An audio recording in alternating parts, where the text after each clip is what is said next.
मोठी बातमी समोर येते। कोरोना रुग्णाला ऑक्सिजन जास्त लागत असेल तर त्याला मारून टाक असं वक्तव्य एका डॉक्टरने दुसऱ्या डॉक्टरसोबत फोनवरती बोलताना केल्याचा आरोप करण्यात आलेला आहे।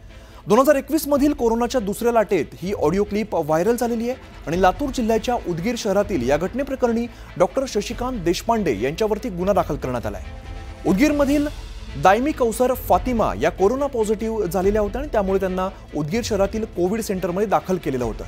यावेळेला त्यांना ऑक्सिजन लागत असल्यामुळे त्यांच्यावरती डॉक्टर शशिकांत डांगे आणि त्यांचे सहकारी उपचार देत होते।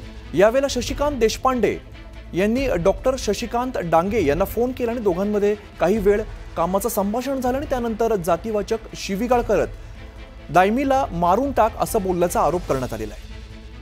अजिमुद्दीन गौसुद्दीन यांनी पोलीस ठाण्यामध्ये तक्रार दाखल केली आहे।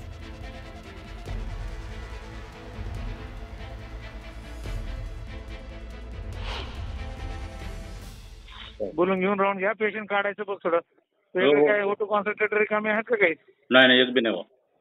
दोन आहेत वाटतं। दोन पेशंट आहेत, एक गाडीत आहे। गाडीत ओटून आहे ना, शिफ्ट करताना अवघड व्हायला म्हणून गाडीत लावले एक मी।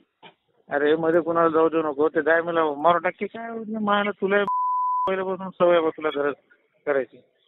कोणते पाठवाय एवढं मोठं ओटू जातो ते दायमीला, जाऊ दे मारू दे। नाही पण घे ना। अरे कमी केलं रात्री, 2 लिटरवर आणले सगळ्याला।